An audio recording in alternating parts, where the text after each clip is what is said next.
Welcome back, everybody. It's a brand new episode of 5 Minute Majors. I'm your host, Derek Harper. Let's dive right into it. There's some news. We've had a couple signings from the CHL's import draft in the WHL, as well as a couple of trades and some bad news out of Prince George. Let's start with the bad news first. Their assistant coach, Carter Rigby, suspended the first 3 games of this year's WHL regular season due to violating the WHL Standards Code of Conduct. He'll be able to return for the team's fourth regular season game at Wenatchee. The league said they'd have no further comment at this time. So we'll see what comes of that, if any news or leaks of what he did.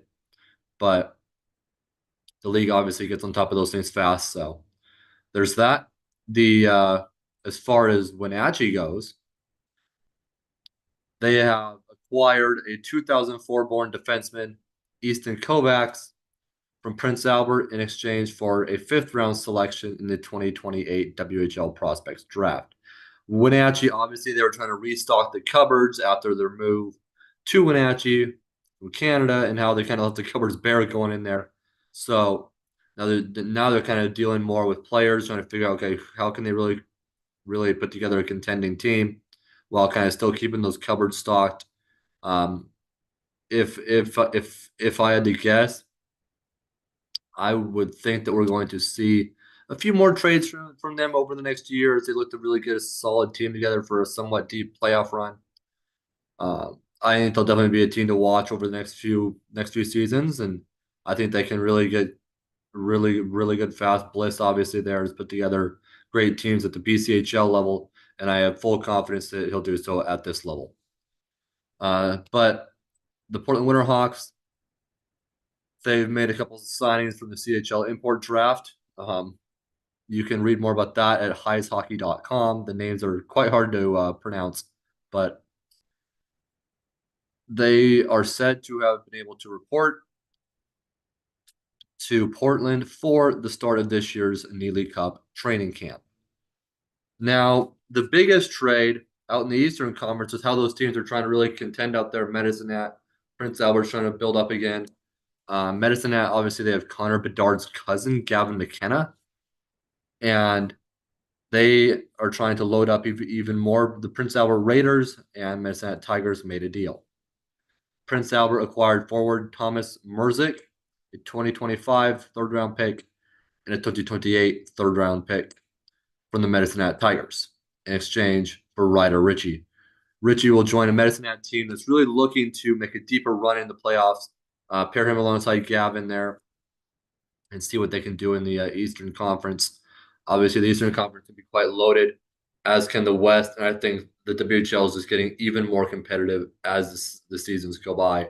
We've seen that the last few years, and honestly, we've seen it since 2011 with the dynasties that we've seen out in the Western Conference, a la the Portland Winterhawks and the Edmonton Oil Kings out in the Eastern Conference. I would look for them to be contending again soon one day. Brandon Wheat Kings, obviously they have some time to build up, but with the Winterhawks and the Wheat Kings, the deals that they've made over the past year or so, I think Brandon will take a step forward this season. So we'll see how that pans out. But it is an exciting time for all of these teams.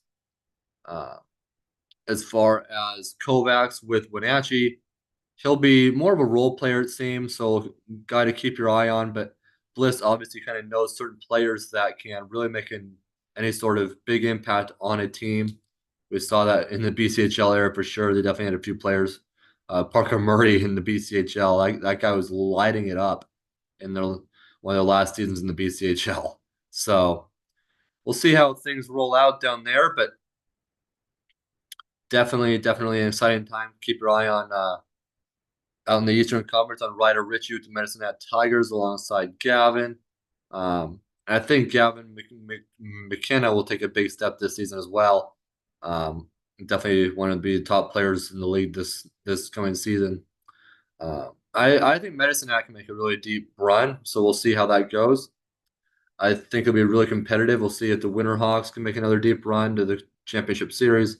Maybe even the Moose Jaw Warriors will make another run. We'll see with the talent that they've lost and stuff. The Winter Hawks have obviously had to make challenges or changes too, and so that'll challenge them to kind of step it up, have younger players step into those really key leadership roles.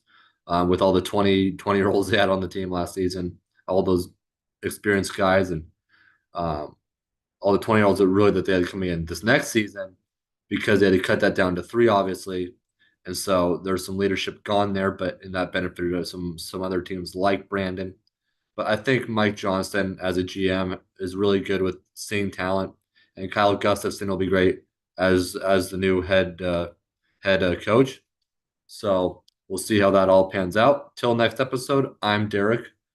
I'm Derek Harper. See you next time.